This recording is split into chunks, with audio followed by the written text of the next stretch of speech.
I'm writing this from my apartment 3 months after what should have been my wedding day, still trying to process how a single 10-minute speech completely destroyed a relationship I thought would last forever. My name is Leah, I'm 29 years old, and I was engaged to a man named Carter, who I'd been dating for 5 years before everything fell apart. Carter and I met when we were both 24, working at the same marketing agency in Chicago. He was in the creative department and I was in account management, and we kept running into each other at coffee breaks and team meetings. He had this incredible sense of humor and could make me laugh even during the most stressful client presentations. We started dating casually at first, then more seriously, and by our second anniversary, we were talking about marriage and planning our future together. Carter proposed on a weekend trip to Michigan at this beautiful lakeside cabin we'd rented for my 28th birthday. It was intimate and romantic and exactly what I wanted, just the two of us without any pressure or public spectacle. When we got back to Chicago and started telling people our news, everyone seemed genuinely happy for us. My family loved Carter, my friends thought we were perfect together, and I felt like the luckiest woman alive. Meeting Carter's family had always been pleasant enough. His father, William, was quiet and worked long hours as a corporate attorney, rarely around for family gatherings, but polite when I saw him. His younger sister, Ashley, was finishing college and friendly in that distracted way young people are when they're focused on their own lives. But his mother, Diane, was the dominant personality in their family, the one who organized every holiday and made all the major decisions and kept everyone connected. Diane had been welcoming to me from the start, or at least I thought she had been. She'd ask about my work and my family, include me in their holiday celebrations, and generally treat me like I was already part of their family. Looking back now, I can see that her questions were always probing, digging for information in ways that seemed friendly but were actually calculated. She'd ask about my parents' divorce when I was 12, my strained relationship with my father, my mother's struggles as a single parent. At the time, I thought she was just trying to get to know me and understand my background. When Carter and I got engaged, Diane immediately inserted herself into the wedding planning process. She had opinions about everything from the venue to the guest list to what kind of flowers we should have. Carter would laugh it off and say that's just how his mom was, involved and opinionated, but she meant well. He said she'd been the same way when Ashley had her high school graduation party and his cousin's baby shower, always taking charge and making sure everything was perfect. I tried to be gracious and include Diane in decisions where it made sense. She was going to be my mother-in-law after all, and I wanted us to have a good relationship. But there were moments when her involvement felt less like helpfulness and more like control. She'd make suggestions that felt more like demands, and when I'd politely decline, she'd find ways to bring the same topic up repeatedly until I felt worn down enough to just agree. The guest list became a particular point of tension.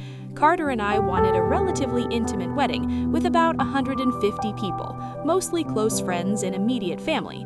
Diane insisted we needed to invite at least 250 people to include all the extended family members and their family friends who'd known Carter since he was a child. She said it would be rude and hurtful to exclude people who'd been part of Carter's life for so long.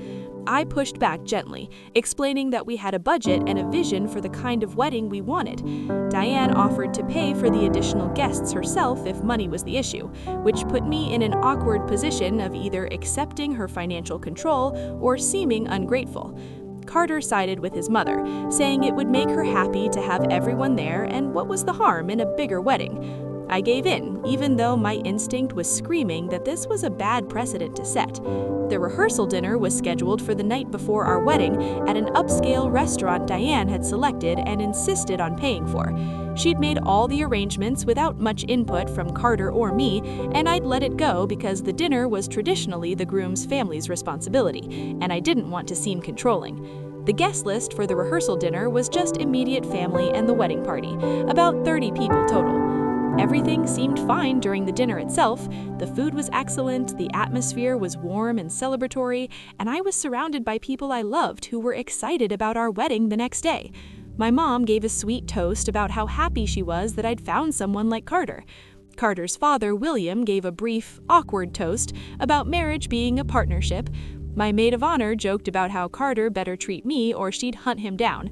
Then Diane stood up to give her speech, and I noticed she was holding several pages of notes. That should have been my first warning sign, but I just thought she'd put a lot of thought into what she wanted to say. She started off normally enough, talking about the day Carter was born and how he'd been such a beautiful baby, how proud she was of the man he'd become. Standard mother of the groom stuff that made Carter smile and me feel touched that she was so emotional about her son's wedding. But then Diane's speech took a turn I never saw coming. She started talking about how important it is to truly know someone before you marry them, to understand their history and their family and what shaped them into who they are. She said that marriage isn't just between two people, but between two families, and that families need to be honest with each other about their pasts and their values.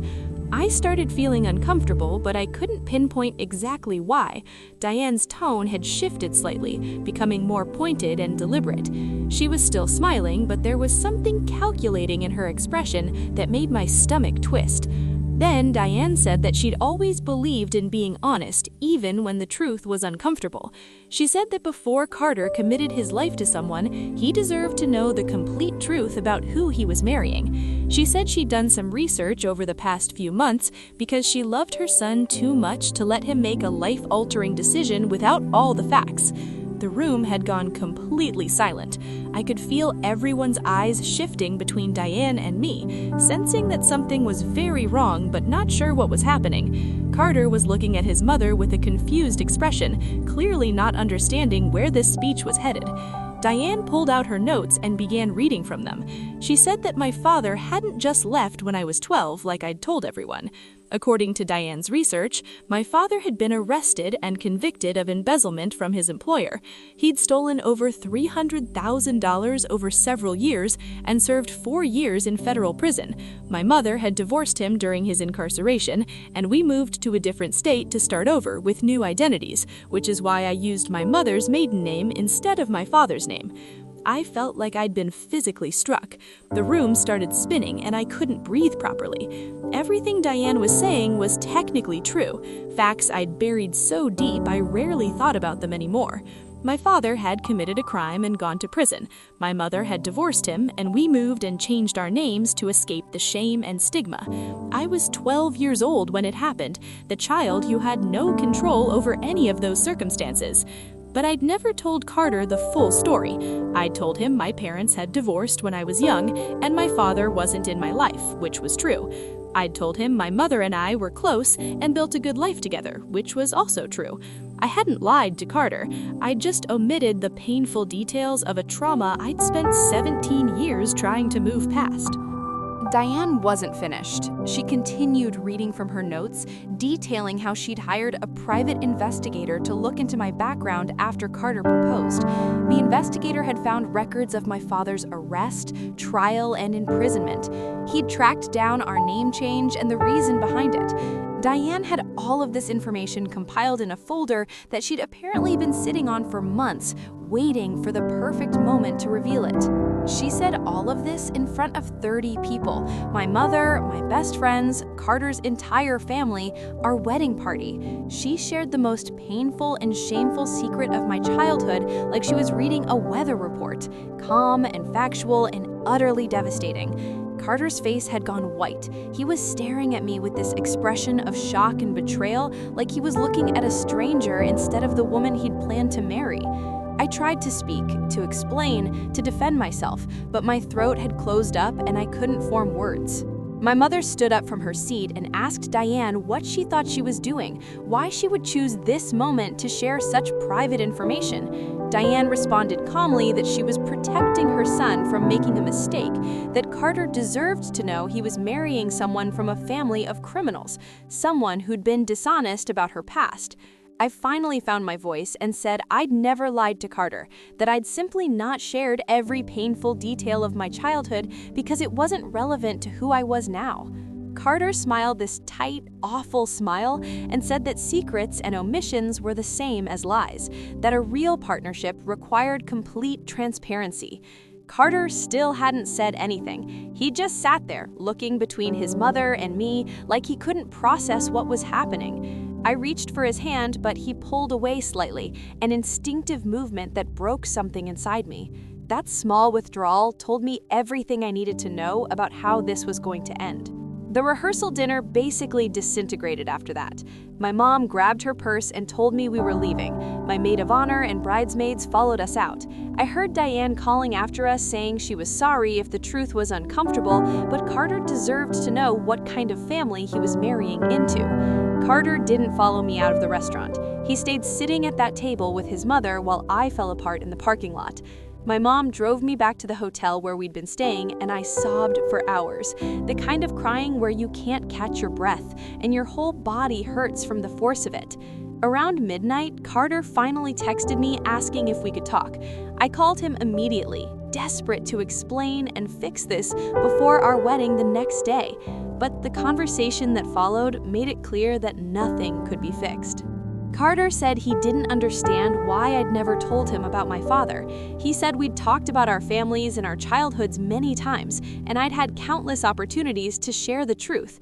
He felt like our entire relationship had been built on a false foundation, that if I could hide something this significant, then what else might I be hiding? I tried to explain that I'd been a child when my father committed those crimes, that I'd done nothing wrong and had spent my whole adult life trying to move past that trauma. I said I'd never intentionally deceived him. I'd just chosen not to share the most painful and shameful experience of my life because it didn't define who I was now. Carter said he understood intellectually that I wasn't responsible for my father's actions, but he couldn't get past the fact that I'd hidden it. He said his mother had a point about transparency and honesty being essential in marriage. He said he needed time to think about everything and figure out what he wanted to do. I asked him if we were still getting married the next day. There was this terrible, long silence before Carter said he didn't think he could go through with the wedding. He said he was sorry, that he still loved me, but he couldn't marry someone he felt he didn't really know. He said maybe after some time apart we could figure things out, but tomorrow was too soon and he wasn't ready. I hung up the phone and told my mom that the wedding was off. I immediately went into crisis management mode, making calls to cancel vendors and notify guests. My bridesmaids helped me draft a message explaining that the wedding had been called off due to unforeseen circumstances. By 3 in the morning, most of our guests knew they didn't need to show up to the venue. I didn't sleep at all that night. I kept replaying Diane's speech in my head, trying to understand why she'd done it. She'd hired a private investigator to dig into my past, compiled information about the most traumatic period of my life, and then shared it publicly at the rehearsal dinner in front of everyone who mattered to me. This wasn't an accident or a momentary lapse in judgment. This was calculated and deliberate. The next morning, what should have been my wedding day, I checked out of the hotel and went back to my apartment. Carter sent me a text saying he thought we should take a break and not contact each other for a while so he could sort out his feelings. I responded asking him if he understood what his mother had done, how cruel and manipulative her speech had been. He said his mother had her faults, but she'd only shared information that was factually true, and the real issue was my dishonesty. That response told me everything I needed to know. Carter was never going to see his mother's actions as wrong. He was never going to prioritize my feelings over his mother's interference. Even if we somehow got past this immediate crisis, I'd be marrying into a family where Diane held all the power, and Carter would always take his side. Over the next few weeks, I heard through mutual friends what was happening on Carter's side.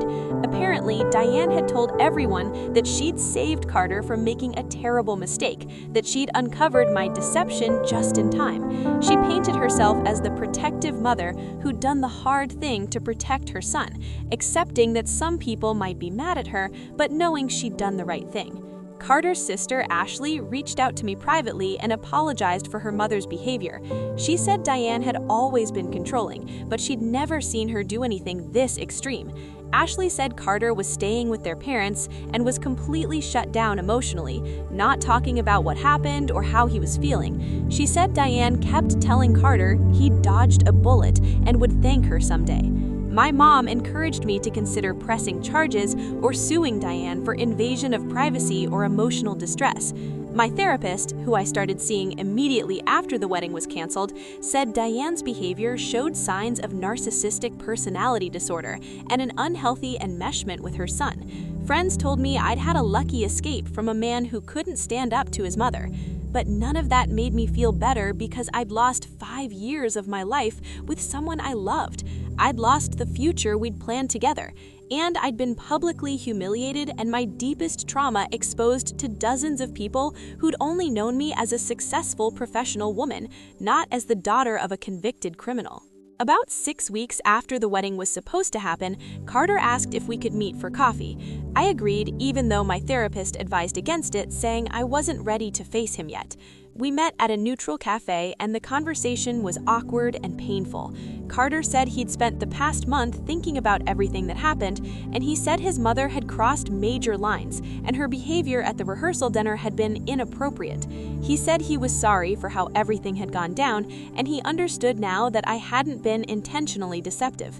I waited for him to say he wanted to fix things, that he wanted to reschedule the wedding and start over, but that's not where he was going with this. Instead, Carter said he thought we should officially end our engagement and go our separate ways. He said too much damage had been done, and he couldn't fully trust me anymore, even though he understood rationally that I hadn't done anything wrong. I asked him if he understood that his mother had deliberately sabotaged our relationship. I asked if he saw how she'd used my trauma as a weapon to destroy our wedding and drive us apart. Carter admitted that yes, his mother had handled things badly and had been manipulative, but he said that didn't change the fact that he felt our relationship had been damaged beyond repair. I realized then that Carter was never going to choose me over his mother. Even now, acknowledging that Diane had been wrong, he was still letting her win. He was still allowing her manipulation to dictate his life and his decisions. If we'd somehow gotten married despite everything, this pattern would have continued forever, with Diane pulling strings and Carter being too weak or too enmeshed to stand up to her. I told Carter I agreed we should end things, but not for the reasons he thought. I said I was ending it because I deserved a partner who would protect me from people trying to hurt me, including his own family. I said I deserved someone who would stand up for me instead of folding the moment his mother applied pressure. I told him I hoped he'd eventually get therapy and work on separating his identity from his mother's control. Carter looked hurt by what I said, but he didn't argue. We ended that coffee meeting by agreeing to return each other's belongings and split any shared assets. We'd never lived together, so the practical untangling was relatively simple. The emotional untangling took much longer. It's been 3 months now since the rehearsal dinner that destroyed my relationship. I've been in therapy twice a week, working through the trauma of having my painful past exposed so publicly and processing the grief of losing a 5-year relationship. My therapist has helped me understand that what Diane did was a form of psychological abuse, using private information as a weapon to maintain control over her son. I've also had to confront my own feelings about my father and his crimes. For 17 years, I'd tried to pretend that chapter of my life didn't exist, that I could just move forward and never look back. But Diane's speech forced me to face those old wounds and actually process them instead of burying them. In a twisted way, as horrible as that night was, it made me realize I needed to heal from my childhood trauma properly instead of just avoiding it. Through the therapy process, I've reached out to my father for the first time since I was 12. He's been out of prison for over a decade, remarried, and living a quiet life in Florida. We've had several long phone conversations where he's apologized for the pain his choices caused me and my mother. He's explained what led to his crimes, the gambling addiction and poor decisions that snowballed into something criminal. Talking to my father hasn't magically healed everything, but it's helped me understand that his mistakes don't define me. I'm not responsible for what he did, and I don't need to carry shame about circumstances I had no control over. I can acknowledge that part of my history without letting it become my entire identity. I've also learned that I wasn't wrong to not share those details with Carter early in our relationship. My therapist has been very clear about this.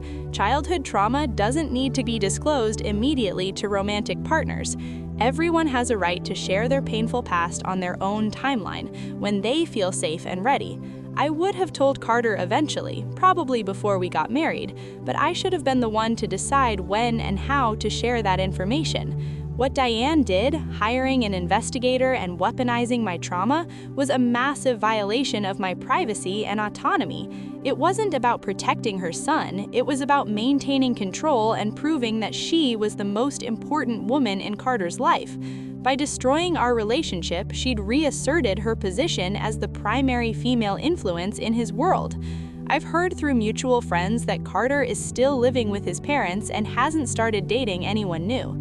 Ashley told me privately that Diane is already talking about setting Carter up with daughters of her friends, women she's personally vetted and approved.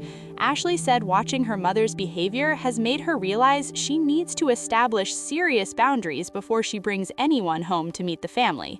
My own life has slowly started to improve. I'm still working at the same marketing agency, but I've thrown myself into my career in ways I couldn't when I was planning a wedding. I got promoted last month to senior account manager, a position I'd been working toward for years. I've reconnected with friends I'd lost touch with during my relationship with Carter. I've started traveling more, taking weekend trips, and actually using my vacation days. I went on a few dates, but I'm not ready for anything serious yet. I'm still healing from the betrayal and the public humiliation. I'm still working through trust issues and the fear that anyone I date might have a family member who decides to destroy our relationship.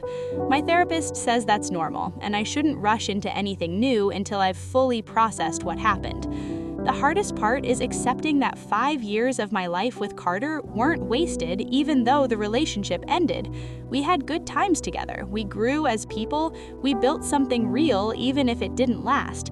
The relationship ended because Carter wasn't strong enough to stand up to his mother's manipulation, and that's a fundamental incompatibility that would have eventually destroyed our marriage even if we'd made it to the altar. I'm also working on forgiving myself for not telling Carter about my father sooner. For a long time, I blamed myself, thinking if I'd just been more open from the beginning, then Diane wouldn't have had ammunition to use against me. But my therapist has helped me see that Diane would have found something else to attack, some other vulnerability to exploit. The specific details of my father's crimes weren't the point. Controlling her son and eliminating threats to her position were the point. Looking back, there were so many red flags about Diane's behavior that I'd ignored or rationalized. The invasive questions about my family, the need to control every aspect of the wedding planning, the way Carter always deferred to her judgment over mine. I'd convinced myself these were normal mother-son dynamics, slightly overbearing but ultimately harmless. I'd been so focused on being the understanding girlfriend who got along with her partner's family that I'd overlooked serious warning signs. If I could go back and do things differently, I would have pushed back harder on Diane's involvement in our lives.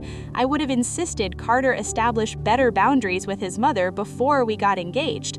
I would have paid more attention to how he handled conflicts between his mother's wants and my needs.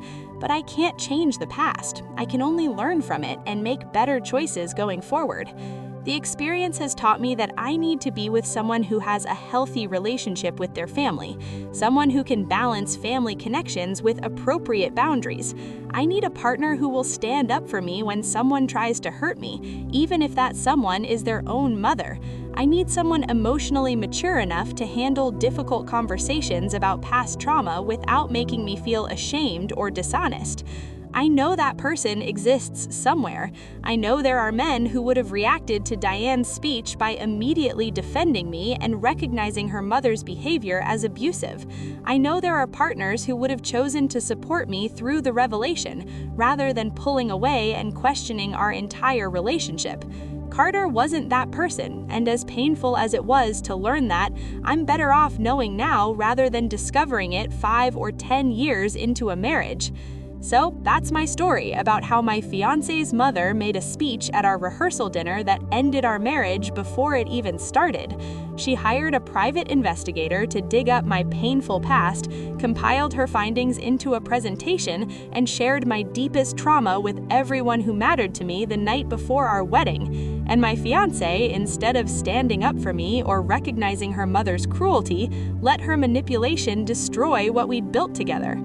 Sometimes I'm angry about what happened, furious at Diane for her calculated cruelty and at Carter for his weakness.